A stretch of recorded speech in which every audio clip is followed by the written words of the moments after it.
and resolve it wherever we can. Reject it. To infinity and beyond.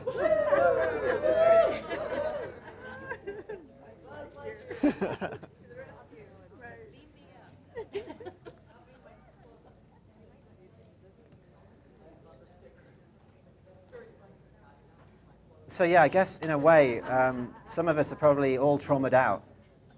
Certainly I'm starting to feel that way. But we're going to finish up, you know? Good. The spirit of completion and all that, exactly. We're the kind of people who do what we say we're going to do. Yeah. We don't want to go to hell. Not on a Sunday. Maybe Monday. Yeah, Monday morning, that's hell time.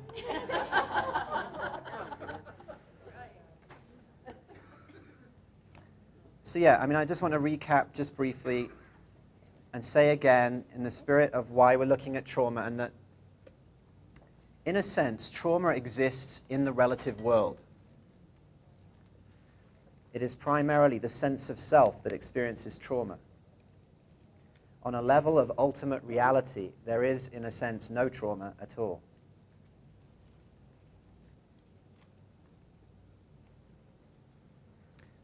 The great mystics of the world have done their thing, have connected, and they come back, and it's usually a pretty good message, isn't it? It's a pretty loving, joyful, everything's all right forever kind of message. Everything's all right forever. Trauma exists in the relative world to the personal sense of self. You have to be something to be thrown, to be knocked. Heidegger said we were thrown into this world. Thrown. And it's the impact that hurts. But when we examine that personal sense of self at some times, we realize it doesn't actually exist in the way we think it does. And it's that recontextualization that helps us on an ultimate level with trauma healing.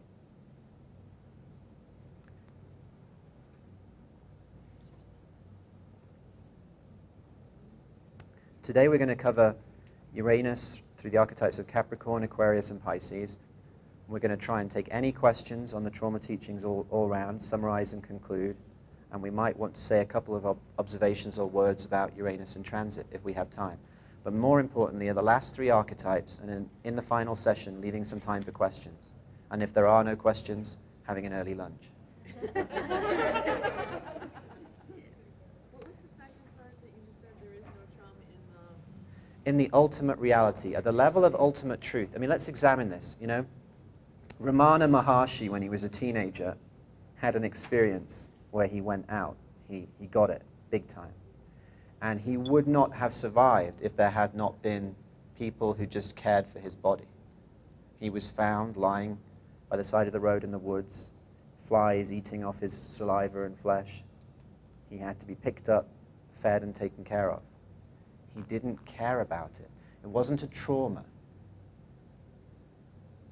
When you go to a certain point, one surmises, having not been there myself, it doesn't matter if you live or die. And that's not a trauma. That's an insight. That's a liberation. Now, just because we're not all fully enlightened beings, or that we're like intending to be, or we're like little baby bodhisattvas rather than full-grown ones, doesn't mean we can't learn from the nature of ultimate truth. In ultimate truth, experience is non-dual. There is no personal self to observe an impact event. Therefore, there can be no trauma, because there can be no separate sense of self to experience something hitting and hurting us.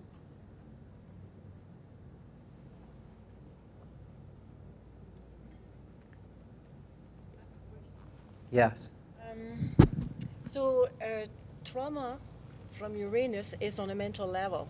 Yes. Does that mean that the more air and the more Mercury aspects that you have and the more Mercurian activity you have in your chart, that you are going to suffer more from the Uranus trauma?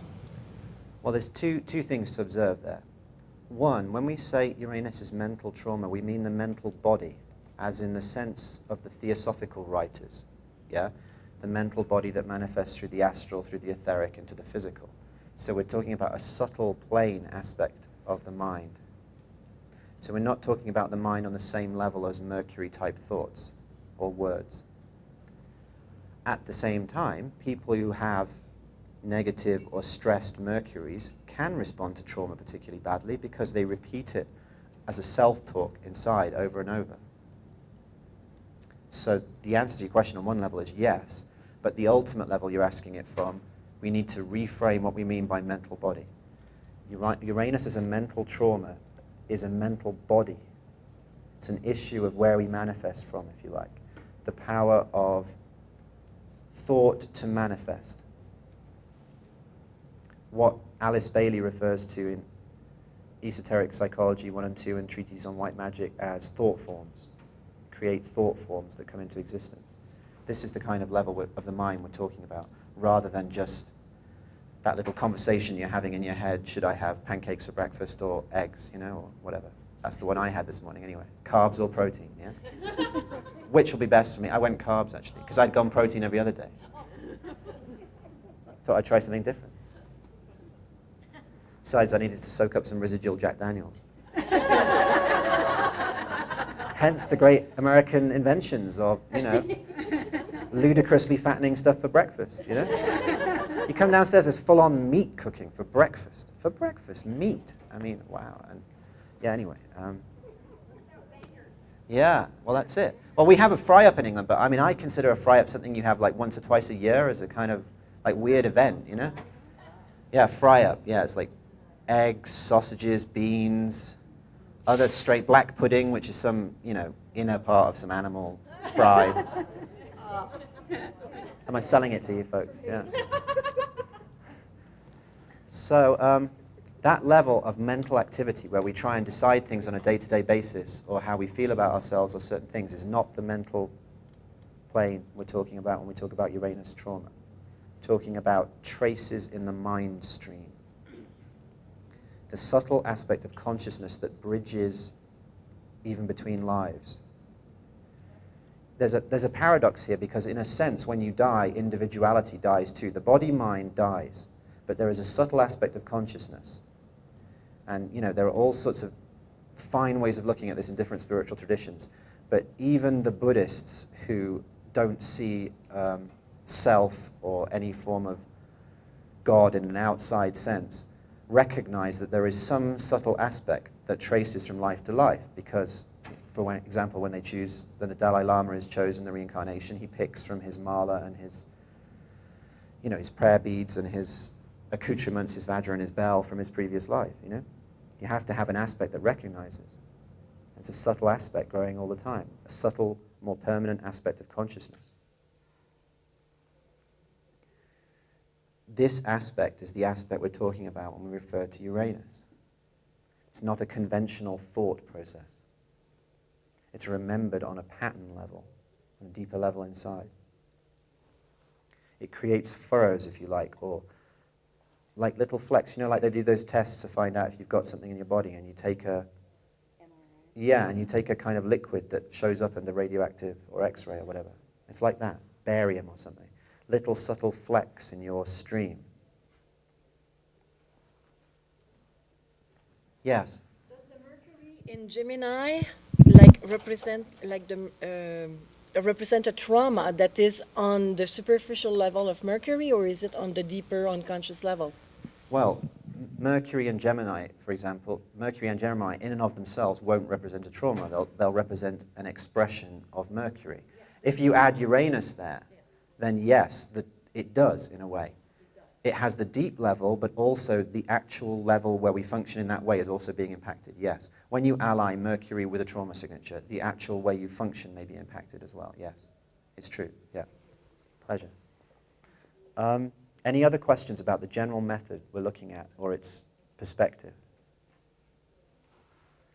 The essence of understanding this thing about ultimate truth versus relative truth is not some needless metaphysical discussion. It is an essential part of the reframing that is possible by using these methods in chart readings, because you can use this central insight to help people liberate from the existing trauma. Because you have a ground, an ultimate ground, for which to contextualize for people what's happened within the relative, within the play, within the Maya, if you like, within the endless dream of space-time.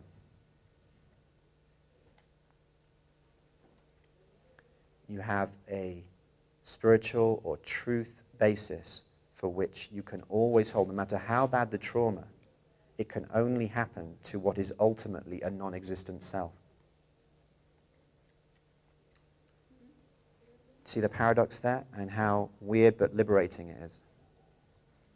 Now, we don't want to use this to detach from people's actual, real, personal pain and stuff. That is real and valid, and it can never be denied.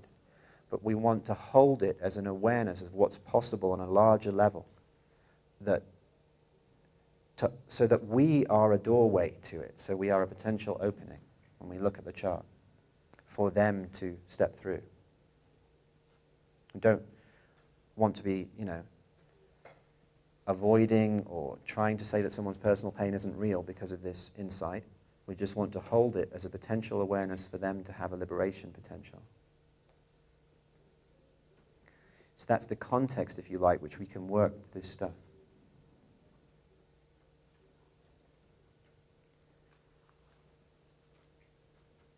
In spiritual truth, we progressively realign from the sense of a personal self to the sense of a divinity in life, a sacredness in life that manifests through us as a person. Important recontextualization. There is a divinity expressing through us in the field of life, and the divine is the essence of what maintains that field. Therefore, the personal self is not manifesting under its own volition. So there is a level you can go back to in which the trauma is perceived completely differently, in potential.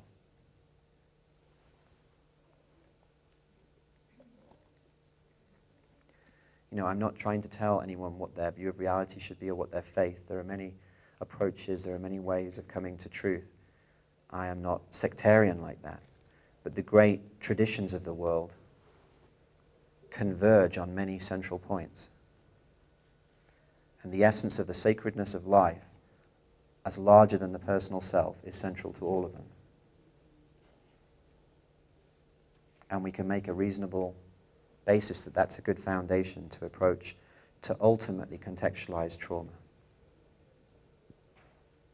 Because that's a good approach to ultimately contextualize anything that ever happens, or anything you ever think or feel. And karma, after all, is only the accumulation of what you have thought, felt, and done. Every thought, every feeling, every fantasy, every little subconscious moment exists within the mind stream.